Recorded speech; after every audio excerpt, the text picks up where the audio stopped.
Right here. Yeah. Yeah. Yeah. Yeah. Yeah. Everyone up here has all one thing in common. Jason Voorhees, Friday the 13th. It's just so epic to have this group of talent up here. So my question for all of them is, what was your favorite and least favorite of being in Friday the 13th? Ladies first. Is it on? Thanks. I love a microphone that works. Working with CJ was such a joy. I'm right here. Tom and I did not have any scenes together, unfortunately. But CJ and I, we pretty much spent a night together in a bathroom with walls that removed and then they appeared. And the top was open, so the camera kept moving around. And I got to fight my ass off to live, but I didn't. So. Beat the shit out of me. That was part of the job, so she took advantage of it. Did I answer your question? Yeah. Okay, good. One of your favorites and one of your least favorites, so I guess that answered both, right? I wore my bruises like battle wounds, you know, I mean badges. I was so proud the next day. Look, I'm so bruised here. But I just really he's such a great person to work with. And yeah, I'm so proud of our film. And I'm so grateful to our director and writer for casting me. And look at, I get to hang out with these people. And I just feel so blessed. I'm gonna start crying. I'm really gonna bust out. 40 years, you guys. 40 fucking years. Yeah.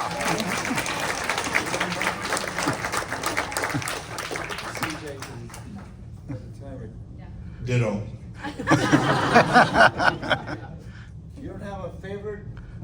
You know, it's all a memory. It was all. It's all blurred to me. Oh, I didn't really. your 40 years are different than Darcy's then. Yeah, I see. I got memory issues. Don't we all? What was the question? What is your favorite and least favorite moment of being in Friday the Favorite and 13th? least favorite. Favorite and least favorite. Oh, I like the underwater stuff. That was again with CJ. That was pretty cool. Hadn't done that before because we were underwater for like 20, 30 minutes at a time during each shoot. So that was interesting. And just being on location in Covington was cool. And my least favorite was, again, the fire, because it almost singed my face. I had an issue with the special effects guy. I had a couple of incidents with him, but that was probably my least favorite. Yeah. But it was great, yeah. And I remember filming, and a local camera guy started covering the camera. I said, what are you doing then? He said, it's gonna rain.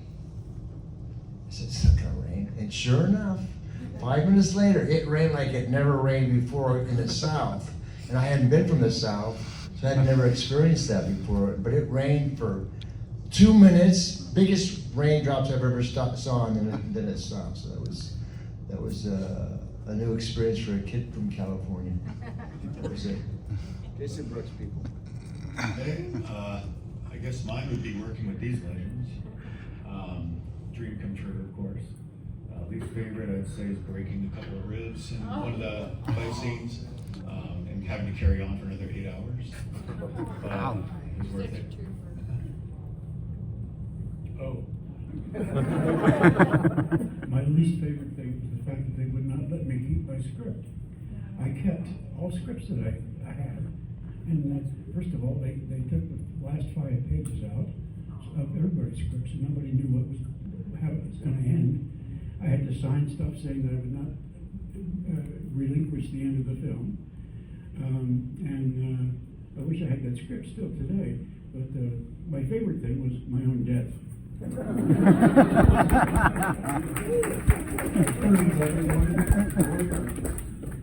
favorite thing. I don't know. I mean, I feel weird even being up here with all of these legends. I'm just in makeup.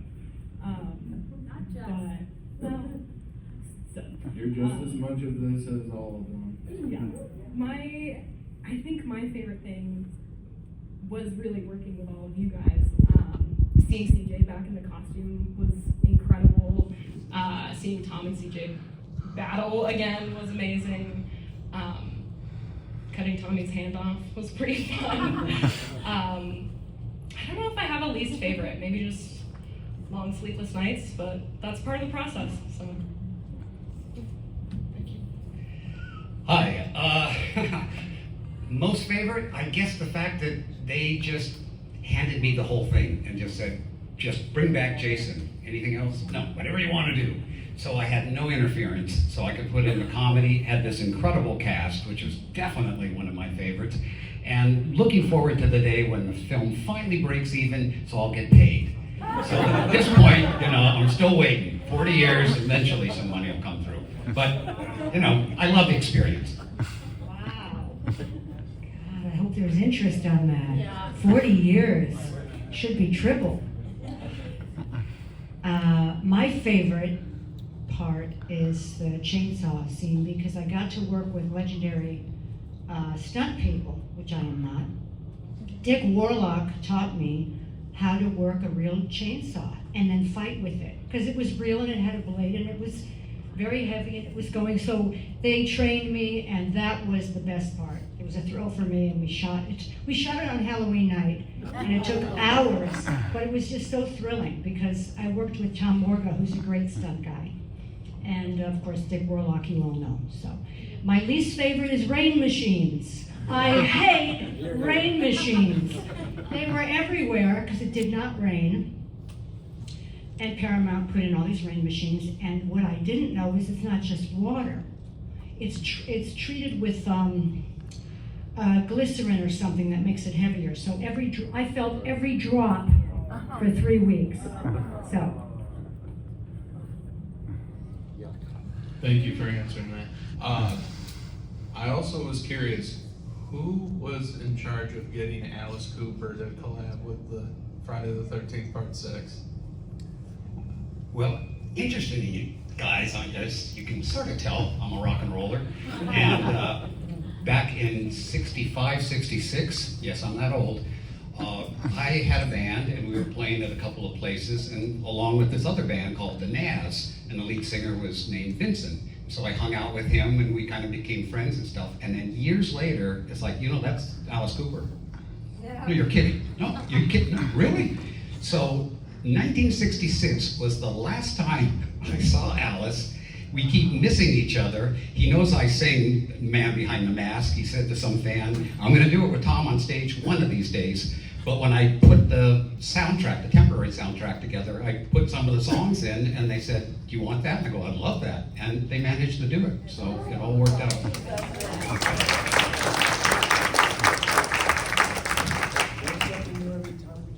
Yeah, I did not know that. Amazing. We can open up the floor for questions. In the back. What was your favorite kill? Who? Dude, I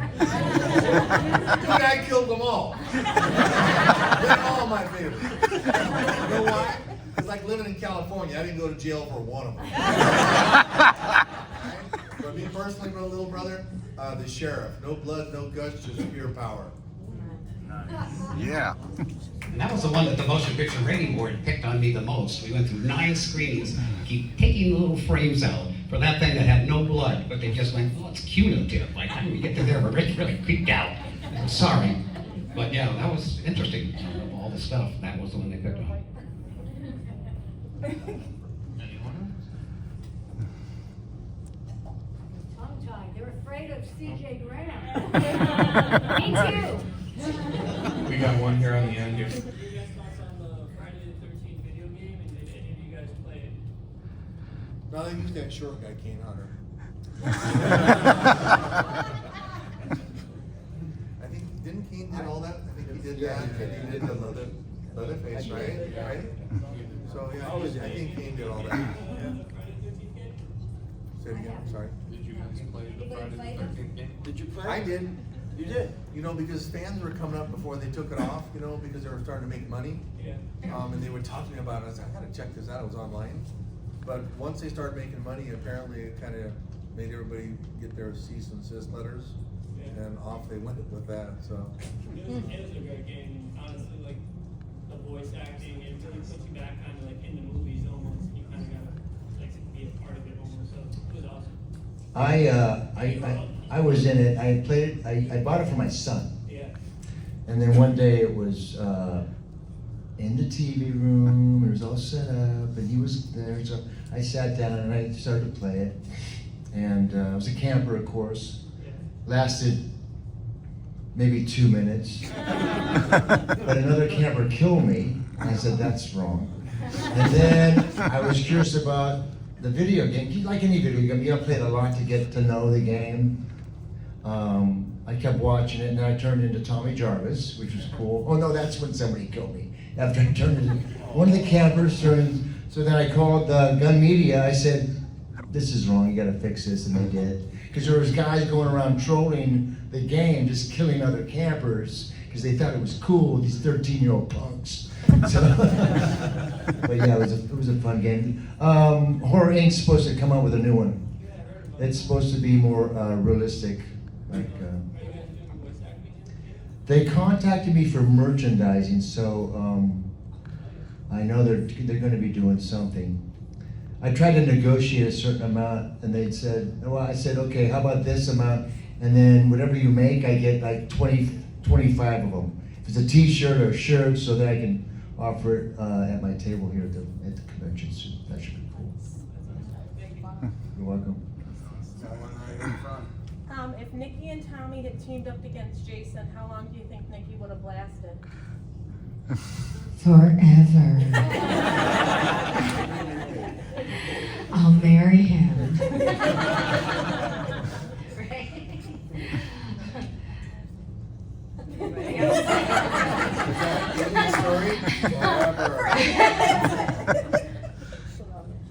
What are some of the most outrageous pieces you were asked to autograph? I mean, machete, masks, books. Legs.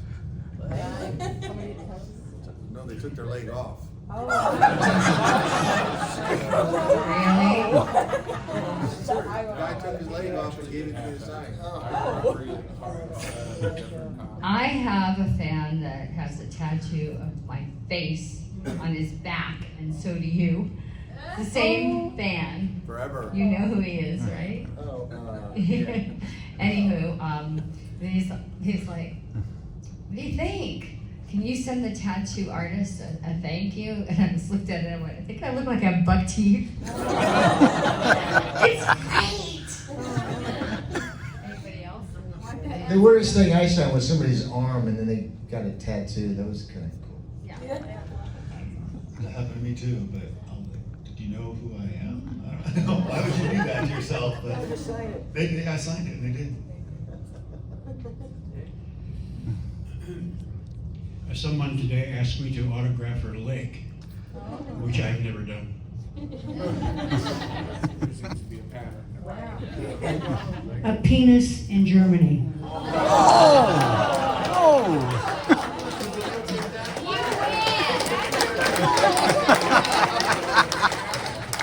It was circumcised.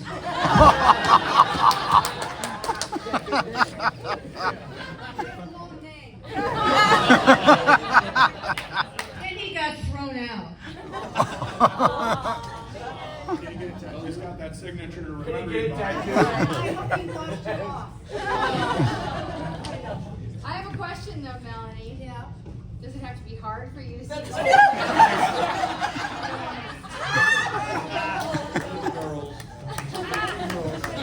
Later, you just see MEL. There's kids here. I'm sorry. I'm sorry. I had to work with this. I can't believe I did it. On set. know, that sounds like a great time. Anyone else have anything to? Do you have any questions for us? You need the blank? Open and the floor. Oh, we got one in the back. This is for the panel. Do you guys find that you get typecast when you do too many horror movies?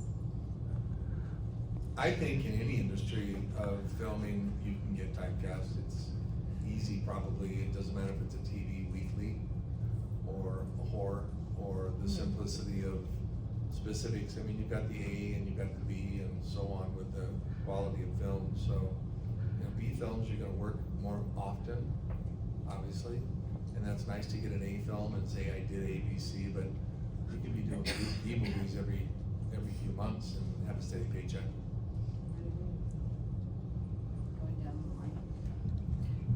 Fortunately, I think I hit every genre, and I started with hard bodies, and then I went into Can't Buy Me Love, Friday the 13th, and then I did a sci-fi film. So it's like, and comedy, episodic, you know. So I personally that didn't happen with me, but horror is the one that everybody really remembers me from, and I'm so grateful for that. I love horror. I think if you give a really good performance in any genre, you're gonna get typecast in that. I mean, look at Andrew Robinson. He's a great actor, and he got cast as the villain after Dirty Harry. He paid Clint to beat the shit out of him, and that really made an impression, and how awful that was, and he got typecast, which I'm sure he wasn't too happy about, but yeah. As far as, I've been doing a lot of horror movies the last few while. I did a Western, so I'm more like Darcy. Sing that song. It's a mixed bag. The Western song. Sing it. Liquor? Yeah. Whiskey? What is it? Go ahead. Go ahead. Liquor quicker? He had to sing a song as a cowboy. I think for me and probably like CJ, we get typecast as monsters because our size, because they don't want to film you as the leading guy with a short person and have the camera. It just doesn't work very well. So you get a lot of the bigger monster type stuff, but that's what I love, so it works out for me. I'm not as big as these guys. That's not what she said.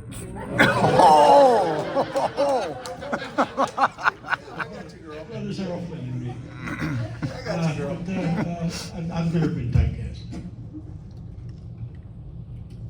I wouldn't say I've been typecast, but I've been type crude. I work on mostly horror for the blood. A lot of people don't know that I also do beauty makeup, but that's okay. The blood and the gore is my favorite. So. Yeah, everybody in Hollywood gets put, as I said, in a box. And it's like, okay, we're looking for a horror person, okay, them and them. It's like if you had luck there and something worked, because no one knows what's going to happen after you do a movie. I keep bringing up Obsession, which I thought was just incredible, but he wanted to just, get it on TV, get it on, Shudder. And he was shocked, as everybody else was. Like, my God, did $500 million or something even cost $1 million? But that's kind of the thing. Now they're going to keep coming, to him for horror. But he's very funny, so those guys will continue to do things. But I went into television at a certain point because I could change genre every movie. And I could keep jumping from thrillers to Christmas movie to romantic comedies and stuff, because I just wanted to direct and try different things. Friday the 13th was the only horror film I had done for a long period of time until recently. But I went into television, I started getting a lot of episodic stuff. I did Cheers, LA Law and stuff like that. But lately, I just did 2 horror films, which will be out in a year. But I just got a Hallmark movie. So I'm thrilled and it's wild, Yeah. So thanks. Hallmark Christmas. Did you? I had to take Friday the 13th off my resume. They said, we don't want that. So your recent social media post that you still have the headstone from the film? Yes, sir. Is that genuine? That's pretty awesome. Yeah. Cool. In fact, we're doing a screening of the movie in guess, top of September, and they want me to bring that to it. And I said, no way. It takes 3 people to pick that thing up. It's solid cement. It is so bloody heavy. And the coffins also I have, and that's another kind of awkward thing. But maybe one day I'll part with them because I'm not going to take them with me. So I want people to enjoy them. You could take the coffin with you. I could. I mean, really? I think I'd You sell could it. take the coffin with you. Yeah. I could take it over with you. Stick it in. Grant can have the headstone, I'll deliver it. Going once? By yourself? Going twice? It could. Tom, I'm trying to liquidate that thing, because this is gonna sit in the backyard of mom and dad's forever. Scared a lot of people in the backyard too. Yeah. We go, holy fuck. This is, Great for burglars. Try it, carry it away. Don't scare the coyotes though. Coyotes and they got hats They and just stuff. pee on it. Anybody else? Come on. There's one. Well, I was just gonna, speaking of the tombstone, did anybody get to keep any props from any of the movies that they did that they either could have or decided to tuck away and not tell anybody? By the advice of my attorney, the Fifth Amendment, I refuse to answer on grounds of incriminate me. But somehow a couple masks fell into one of my bags. Never figured that out, they must have dropped off the counter or something. Still have one in my office at home. I have the Camp I Me Love corset, glove, and outfit that I wore doing the Still African fit it, Anteaters, and I can't fit into it, unfortunately, but I have, and then I have the earrings that I wore in Reformed Schoolgirls, and they just did behind the scenes and interviewed us because it was a reunion of it, and I wore them in the interview. So I have that DVD to sell if anybody's interested. I don't have anything from Friday the 13th. Got memories. We make most of the stuff. My costumes were so hideous, they gave them to me, and nobody wants them. So I still have that hideous white shirt, pink sweater, and those boots. They wouldn't even let me keep the script. But I do have a pair of socks I wore. Yeah, like Jason said, we make all the stuff, so our garage is just full of body parts, you know? Yeah. Fun at Halloween. Oh, it's very fun. Our neighbors either love us or hate us. Split bag. I had seen on the documentary where there are snippets and clips where you're wearing the sweater, and another you're not, and you're like trying out. You had to bring that up. That's the worst thing. Paramount couldn't get that right. I mean, continuity. We had that sequence, the running sequence, probably 5 hours of footage. They could have just picked all the stuff without the sweater, or all the stuff with the sweater, but they intermingled everything. And actually, when I was doing it, I said, she shouldn't have the sweater on. I'm running for my life. This thing is gone. No, we like the sweater. So I go to the screening, the big opening. It's the first thing I noticed. First thing I noticed was that I was mortified. And then in the documentary, I talk about it. And the guy, the editor, said, well, if she was a better actress, they wouldn't have noticed that the sweater was on and off. They would have been focused on her and not the sweater. I said, hey, Meryl Streep could have done that scene, and you would have seen that effing sweater.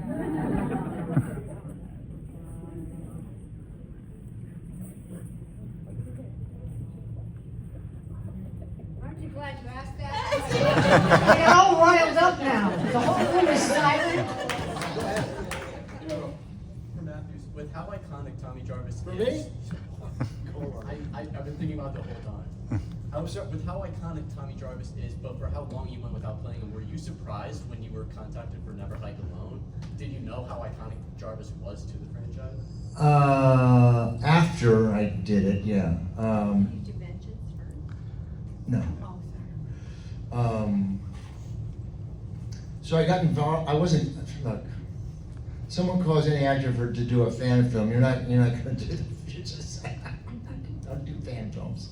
It's like even lower than horror films. So how I got involved in it, they asked me. I said no, and then I said, well, send me the script, having no intention of being involved in it. And he goes, well, even better. They've shot the first half of the movie. They've been going out every weekend, and they got half of the movie. I said, great, let me see it. So they sent it over, and it was amazing. Never Hike Alone. It was amazing. The story was topical. It was current. The guy had a GoPro. He was very personable. He was selling stuff. He had a blog, talking to all his bloggers. You know, he brought it into today's world. And then he comes across a trail that's not on the map, gets curious, follows it to these cabins, and who's in there? Jason in his lair. So I saw that, and I come in at the end of that one. But that's why I got, because and the lawsuit was going on at the time, and Tom had a script, but Tommy Jarvis wasn't involved in it, so I said, okay, I'm gonna do the fan film, because it was really the production value, which is what really sold me on it, the way it looked and the story. But yeah. This question over there? Yeah, are there any scenes from any of your films that were cut that you're like, this is beautiful, why did they not leave it in? I had a scene, I didn't have, the script when I got the role had a lot of Pam Roberts stuff, so you got to know who she was. That's all cut to make room for other kills. That's what they do. But there was one great scene in the hospital where I have a nervous breakdown and they cut that. So that did bother me. Because you really don't get to see her as a person, you know. I'm just kind of there in the final movie as filler, I think. I don't know, I was just there to get to the next kill, so.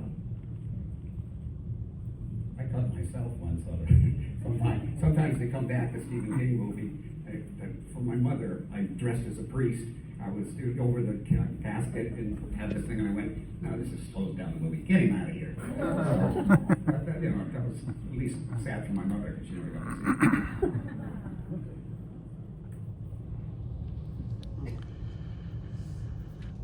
see it. How did Tommy Jarvis end up with Pam's truck? Was that Pam's truck? The blue one? The blue one. I have no idea. I didn't know it was her truck. Did you know that was her truck? How do you know that? Oh, wow. She drove a blue Ford. Yeah. Yeah, if you, In a Tommy pink drives sweater. I wore the sweater. You should have had the sweater. Must have been on the floor of the truck. Huh. That's right. That was just a coincidence, I guess. Yeah, wild. I didn't know. Probably owned the truck, they have to buy another one. Yeah, he's the only one. Good point. I was curious, yeah, because when you go out to the cemetery, the truck was still running. Did you leave it running? Or was that an editing thing? Editing. Probably. All right, this man behind the pillar's been waiting. Yes, sir. We see you. Thank you. A special effects question. When looking at a script, what was one of the most difficult challenges to make come to life? You know, whether it was makeup or special effects, just how you were able to be like, how are we going to That'd be more of a Tom question, yeah. Yeah, I wrote it and I had to deal with it. Flying a motorhome. You know, easy to write, and then you get down there and you go, wait a minute, how are we going to do this? Isn't the thing going to collapse? It's like, so they steel and force the thing. It literally was the last shot of the show. The guy that was going to do the jump, you know, he comes in an Evel Knievel outfit. Yeah, I'll jump that son of a bitch for you. Take the outfit off. Yeah, you know, it's supposed to be Tom Fridley driving. So we had a ramp, and he just backed that thing up, and we had put 8 cameras on it. I was on my knees, guys, going, please God, don't. That's all I needed, to have the guy die in the middle of this thing. But he hit it, and all the cameras got it, and it was just amazing. And then when CJ got on top of the thing, the sun was just coming up, and it's like, shoot! And so we managed to get it, and it was the last part of the film. So that was very challenging. Beautiful. Not stressful at all.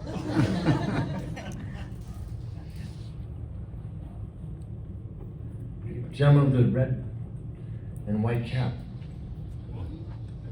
You guys rewatch your films, or? Sometimes we have to. Yeah, I mean, we're lucky enough to get invited to like a screening on the big screen, so that's always fun. But I don't sit at home and, you know, have a bourbon and watch whole movies of myself. That'd be depressing. It's really fun when we have screenings and we get to be there, and then we do Q&As after or before, and you know, there's a team of us. Also, you know, when you work on a film, there's a screening, but sometimes I'll be flipping channels looking for something good to watch, like Friday the 13th Part 6 is on. How fun is that? Okay, I'll watch it until I die.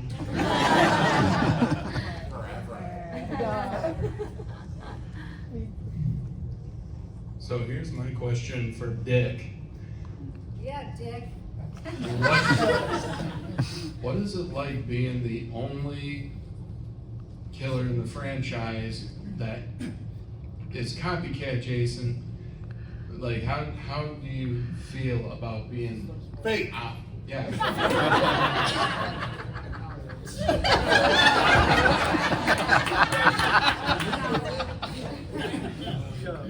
I'm here, aren't I?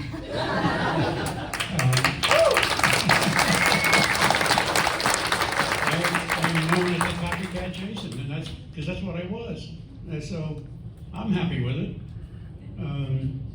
They didn't give me the script. That's what I hear.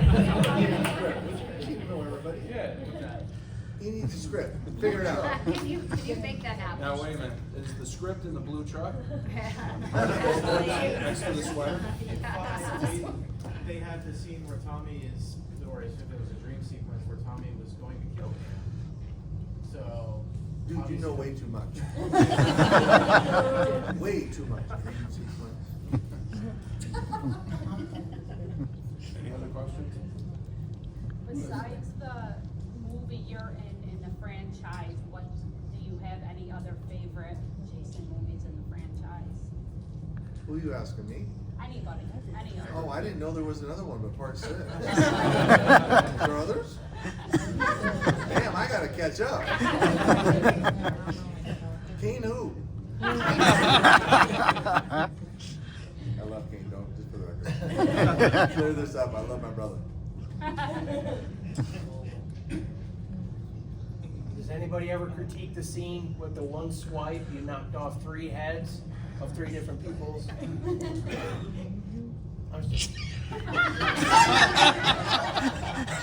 You heard it 10,000 times.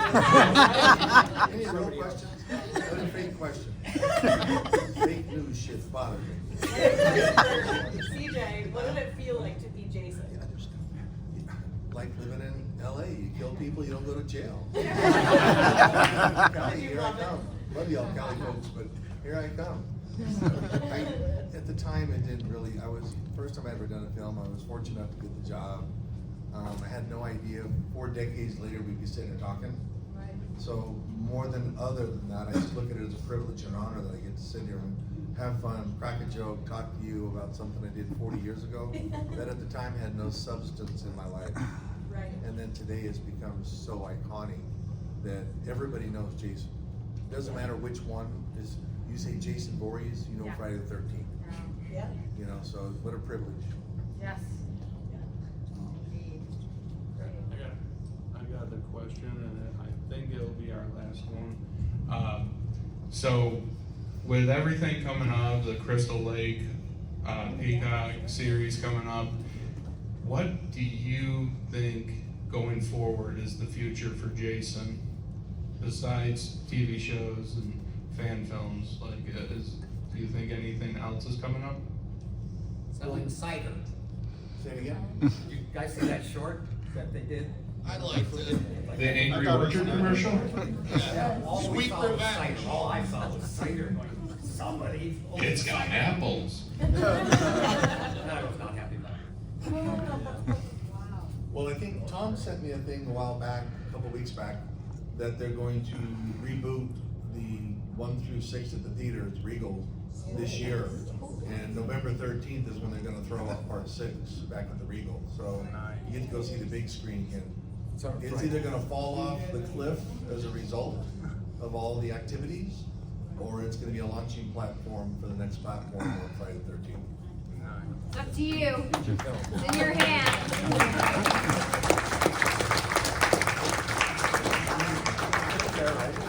Not to change the subject, but I will. You want the script, I know. I'm paying attention. The first person Richard Nixon ever ran against, before he was anybody, he ran against some small town, something that was a guy named Michael Voorhees. How old are you, Dick? Who's Richard Nixon? I saw that on film. Watergate, y'all, Watergate. Oh my God, we gotta teach y'all some shit. Anyone else on the panel? No, we just gotta find Dick's script. Somebody out here's gotta go to the mission and get the script, right? We've got a script flying in for Listen, Dick. somebody It's flying do it. in, here it comes. May I just say thank you to everybody that, is here, and all of us that are still here, and how grateful we are to, and privileged. So, thanks, keep watching. Thank you.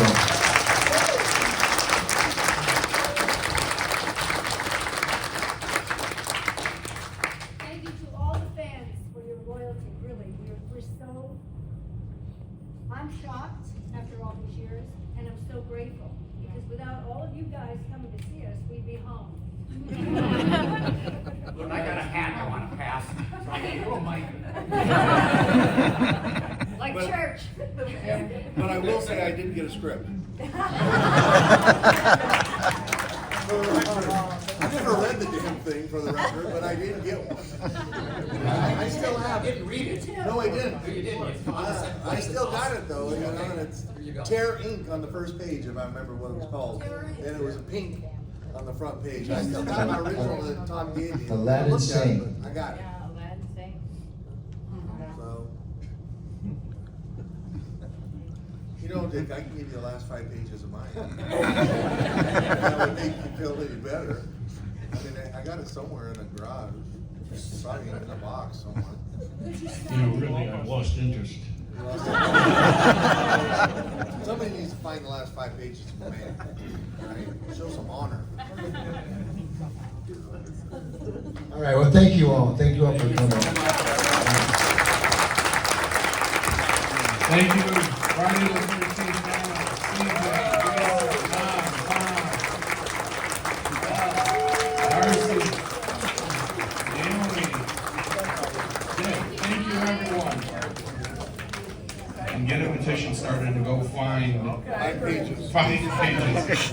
The search for 5 pages. Is that the next Friday the 13th movie? Friday the 13th, the search for 5 pages. Thank you and good night.